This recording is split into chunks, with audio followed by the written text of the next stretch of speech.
नमस्कार दोस्तों, आपका हमारे चैनल अति सुंदर कहानी में स्वागत है। आज हम आपको गणेश जी की उत्पत्ति और चतुर्थी तिथि के महात्म्य के बारे में सुनाने जा रही हूँ। इस कथा को पूरा जरूर सुने।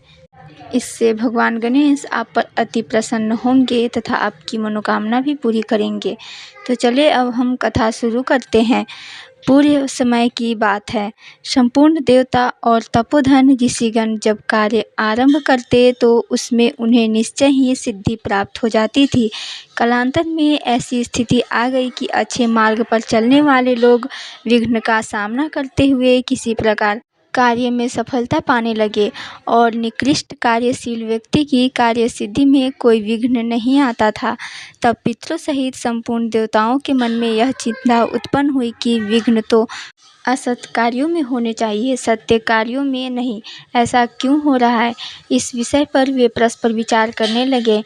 इस प्रकार मंत्रणा करते करते उन देवताओं के मन में भगवान शंकर के पास जाकर इस समस्या को सुलझाने की इच्छा हुई। तब वे कैलाश पहुँचे और परम गुरु शंकर को प्रणाम करते हुए विनयपूर्वक इस प्रकार प्रार्थना करने लगे। देवाधिदेव महादेव, असुरों के कार्यों में ही विघ्न उपस्थित करना आपके लिए उचित है, हमारे कार्य में नहीं। देवताओं के इस प्रकार कहने पर भगवान शंकर अत्यंत प्रसन्न हुए और निर्निमेष दृष्टि से भगवती उमा को देखने लगे। देवता भी वहीं थे। पार्वती को और देखते हुए वे मन ही मन सोचने लगे, अरे इस आकाश का कोई स्वरूप क्यों नहीं दिखता? पृथ्वी, जल, तेज और वायु की मूर्ति तो चक्षुगोचर होती है, किंतु आकाश की मूर्ति क्यों नहीं दिखती?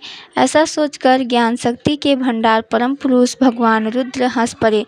अभी हंसी बंद भी नहीं हुई थी कि उनके मुख से एक परम तेजस्वी कुमार प्रकट हो गए। वही गणेश के नाम से प्रसिद्ध हुए। उसका मुख प्रचंड तेज से चमक रहा था। उस तेज से दिशाएं चमकने लगी। भगवान शिव के सभी गुण उनमें सन्निहित थे। ऐसा जान पड़ता था मानो साक्षात दूसरे रुद्र ही हो।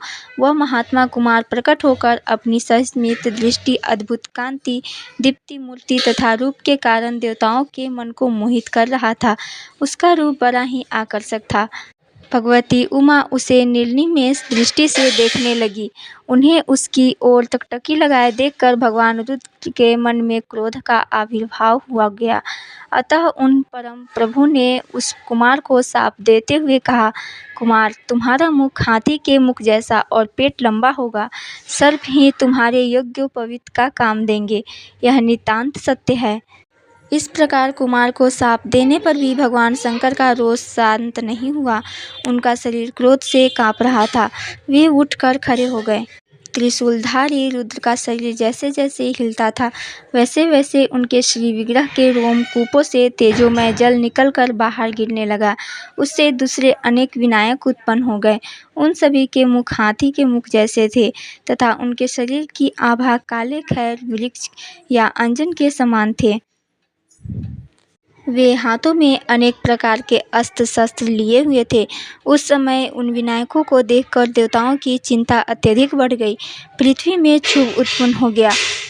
तब चतुर्मुख ब्रह्मा जी हंस पर विराजमान होकर आकाश में आए और यूं कहे, देवताओं, तुम लोग धन्य हो। तुम सभी त्रिलोचन एवं अद्भुत रूपधारी भगवान रुद्र के कृपा पात्र हो।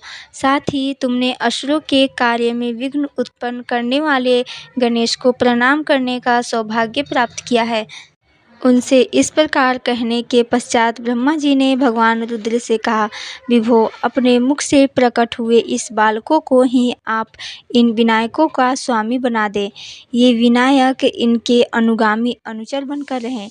प्रभु, साथ ही मेरी प्रार्थना है कि आपके वर के प्रभाव से आकाश को भी शरीरधारी बनकर पृथ्वी आदि चारों महाभूतों में रहने का सुअवसर मिल जाए। इससे एक ही आकाश अनेक प्रकार से व्यवस्थित हो सकता है। इस प्रकार भगवान रुद्र और ब्रह्मा जी बातें कर ही रहे थे कि विनायक वहां से चले गए। फिर पितामह ने शंभु से कहा, देव, आपके हाथ में अनेक समुचित अस्त्र हैं। अब आप ये अस्त्र तथा वर इस बालक को प्रदान करें, यह मेरी प्रार्थना है। ऐसा कहकर ब्रह्मा जी वहां से चले गए। तब भगवान शंकर ने अपने सुपुत्र गणेश से कहा, पुत्र विनायक, विघ्नहर, गजासय और भवपुत्र, इन नामों से तुम सुप्रसिद्ध होंगे। क्रूर दृष्टि वाले ये विनायक बड़े उग्र स्वभाव के हैं, पर ये सब तुम्हारी सेवा करेंगे। प्रकृष्ट, यज्ञ, दान आदि शुभ कर्म में प्रभाव से शक्तिशाली बनकर ये कार्यों में सिद्धि प्रदान करेंगे। तुम्हें देवताओं, यज्ञों तथा अन्य कार्यों में भी सर्वश्रेष्ठ स्थान प्राप्त होगा। सर्वप्रथम पूजा पाने का अधिकार तुम्हारा होगा। यदि ऐसा न हुआ तो तुम्हारे द्वारा उस कार्य की सफलता बाधित होगी। जब ये बातें समाप्त हो गई तब भगवान शंकर ने देवताओं के साथ विभिन्न तीर्थों के जल से पूर्ण सुवर्ण कलशों के जल द्वारा श्री गणेश का अभिषेक किया। इस प्रकार जल से अभिषिक्त होकर विनायकों के स्वामी भगवान गणेश की अद्भुत शोभा होने लगी। उन्हें अभिषिक्त देखकर सभी देवता भगवान शंकर के सामने ही उनकी इस प्रकार स्तुति करने लगे। गजानन, आपको नमस्कार है। गणनायक, आपको प्रणाम है। विनायक, आपको नमस्कार है। चंड विक्रम, आपको अभिवादन है। आप विघ्नों को विनाश करने वाले हैं, आपको प्रणाम है।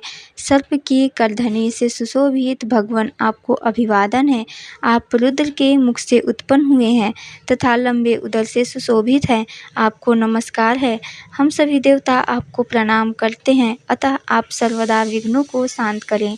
जब इस प्रकार भगवान रुद्र ने महापुरुष श्री गणेश जी का अभिषेक कर दिया और देवताओं द्वारा उनकी स्तुति संपन्न हो गई, तब वे भगवती पार्वती के पुत्र रूप में शोभा पाने लगे। गणाध्यक्ष गणेश जी की जन्म एवं अभिषेक आदि सारी क्रियाएं चतुर्थी तिथि के दिन ही संपन्न हुई थी। अतएव तभी से यह तिथि समस्त तिथियों में सर्वश्रेष्ठ स्थान प्राप्त हुई।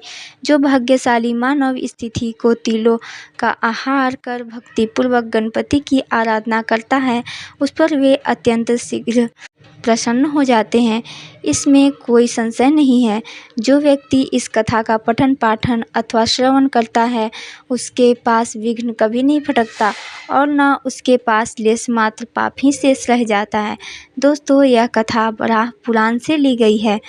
आपको यह कथा कैसी लगी हमें कमेंट करके ज़रूर बताएं। अच्छी लगी तो इसे लाइक और शेयर करें। इस तरह की और भी कथाएं सुनने के लिए हमारे चैनल को सब्सक्राइब करें। पूरी कथा सुनने के लिए धन्यवाद।